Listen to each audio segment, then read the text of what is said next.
ಅದೊಂದು ಭೂಮಿಯ ಮೇಲೆ ಇರುವ ಸುಂದರ ಸ್ಥಳ. ಅದನ್ನು ಸ್ವರ್ಗ ಎಂತಲೂ ಕರೆಯಬಹುದು. ಅದನ್ನು ನಿರ್ಮಿಸಿದವರು ಶ್ರೀಕೃಷ್ಣ ಪರಮಾತ್ಮ ಎಂದು ಹೇಳಲಾಗುತ್ತದೆ. ಹಾಗಾದರೆ ಆ ಪ್ರದೇಶ ಎಲ್ಲಿದೆ ಎಂದರೆ, ಇಂದಿನ ಗುಜರಾತಿನ ಸಮೀಪ ಅರಬ್ಬಿ ಸಮುದ್ರದ ಆಳದಲ್ಲಿ ಆ ನಗರ ಹುದುಗಿ ಹೋಗಿದೆ. ಆ ನಗರ ಯಾವುದೆಂದರೆ ಅದುವೇ ದ್ವಾರಕಾ ನಗರ. ದ್ವಾರಕಾ ನಗರವು ಹಿಂದೂಗಳ ಒಂದು ಪವಿತ್ರ ಸ್ಥಾನವಾಗಿದ್ದು, ಇಲ್ಲಿ ಅನೇಕ ಜನರು ಭೇಟಿ ನೀಡುತ್ತಾರೆ.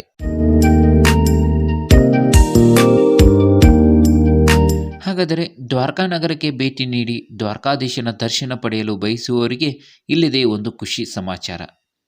ದ್ವಾರಕಕ್ಕೆ ಭೇಟಿ ನೀಡಲು ಬಯಸುವವರಿಗೆ ಇನ್ನು ಮುಂದೆ ಜಲಾಂತರ್ಗಾಮಿ ನೌಕೆಯಲ್ಲೂ ಪ್ರಯಾಣಿಸುವ ಭಾಗ್ಯ ದೊರಕಲಿದೆ.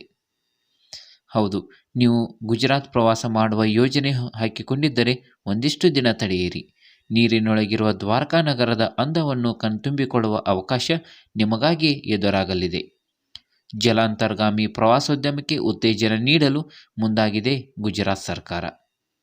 ಮಜಗಾಂವ್ ಡಾಕ್ಯಾರ್ಡ್ ಲಿಮಿಟೆಡ್ ಸಹಯೋಗದೊಂದಿಗೆ ಗುಜರಾತ್ ಸರ್ಕಾರವು ಪ್ರವಾಸಿಗರಿಗೆ ಈ ವಿಶಿಷ್ಟ ಅನುಭವ ನೀಡಲು ಯೋಜನೆಯನ್ನು ರೂಪಿಸಿದೆ. ಈ ಸಬ್ಮರೀನ್ ಯೋಜನೆಯು ಅರೇಬಿಯನ್ ಸಮುದ್ರದಲ್ಲಿ ಮುಳುಗಿರುವ ಪ್ರಾಚೀನ ದ್ವಾರಕಾ ನಗರಕ್ಕೆ ಹಾಗೂ ಸುತ್ತಲಿನ ದ್ವೀಪಗಳನ್ನು ನೋಡಲು ಪ್ರವಾಸಿಗರಿಗೆ ಅನುವು ಮಾಡಿಕೊಡುವ ಯೋಜನೆಯಾಗಿದೆ. ದ್ವಾರಕಾ ನಗರವನ್ನು ಶ್ರೀಕೃಷ್ಣ ಪರಮಾತ್ಮ ರಚಿಸಿದ ಎಂಬ ನಂಬಿಕೆ ಇರುವ ಕಾರಣಕ್ಕೆ ಇಂದು ಹಿಂದೂಗಳ ಪವಿತ್ರ ಸ್ಥಾನಗಳಲ್ಲಿ ಒಂದಾಗಿದೆ. ಹಿಂದೂ ಪುರಾಣಗಳಲ್ಲೂ ದ್ವಾರಕಾ ನಗರಕ್ಕೆ ಅಪಾರ ಪ್ರಾಮುಖ್ಯತೆಯಿದೆ. ಹಾಗಾಗಿ ಸಾವಿರಾರು ಭಕ್ತರು ಇಲ್ಲಿಗೆ ಭೇಟಿ ನೀಡುತ್ತಾರೆ. ಈ ಜಲಾಂತರ್ಗಾಮಿ ಪ್ರವಾಸೋದ್ಯಮ ಯೋಜನೆಗೆ ಸಂಬಂಧಿಸಿದಂತೆ ಜನವರಿ 10ರಂದು ಗಾಂಧಿನಗರದಲ್ಲಿ ನಡೆಯಲಿರುವ ವೈಬ್ರೆಂಟ್ ಗುಜರಾತ್ ಗ್ಲೋಬಲ್ ಶೃಂಗಸಭೆಯಲ್ಲಿ ಅಧಿಕೃತ ಘೋಷಣೆ ಮಾಡಲಾಗುವುದು ಎಂದು ಹೇಳಲಾಗಿದೆ. ಹಾಗಾದರೆ ಏನಿದು ಯೋಜನೆ? ಗುಜರಾತ್ ಸರ್ಕಾರ ಹಾಗೂ MDL ಸಹಯೋಗದ ಈ ಪ್ರಯತ್ನವು ಸುಮಾರು 35 ಟನ್ ತೂಕದ ಮತ್ತು 30 ಪ್ರಯಾಣಿಕರನ್ನು ಹೊತ್ತೊಯ್ಯುವ ಸಾಮರ್ಥ್ಯವನ್ನು ಹೊಂದಿರುವ ಜಲಾಂತರ್ಗಾಮಿ ನೌಕೆಯನ್ನು ಅಭಿವೃದ್ಧಿಪಡಿಸಲು ಉದ್ದೇಶಿಸಿದೆ. ಈ ಜಲಾಂತರ್ಗಾಮಿ ನೌಕೆಯಲ್ಲಿ 24 ಪ್ರಯಾಣಿಕರು 2 ಸಾಲುಗಳಲ್ಲಿ ಕುಳಿತುಕೊಳ್ಳಬಹುದು. ಪ್ರತಿ ಆಸನಕ್ಕೂ ಕಿಟಕಿಯ ವ್ಯವಸ್ಥೆ ಇರುತ್ತದೆ. ಈ ನೌಕೆಯಲ್ಲಿ ಸಮುದ್ರ ದಾಳಕ್ಕೆ ಹೋಗಬಹುದು. 300 ಅಡಿ ಆಳದಲ್ಲಿ ಸಮುದ್ರದ ನೈಸರ್ಗಿಕ ಸೌಂದರ್ಯವನ್ನು ಸವಿಯಬಹುದಾಗಿದೆ.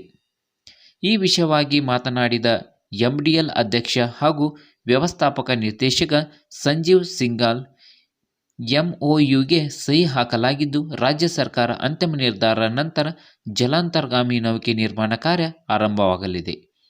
ಸದ್ಯ MOU ಮಟ್ಟದಲ್ಲಿದ್ದು, ಸರ್ಕಾರದಿಂದ ಅಂತಿಮ ಆದೇಶ ಬಂದ ಕೂಡಲೇ ನಾನು ಕೆಲಸ ಆರಂಭಿಸುತ್ತೇನೆ ಎಂದಿದ್ದಾರೆ.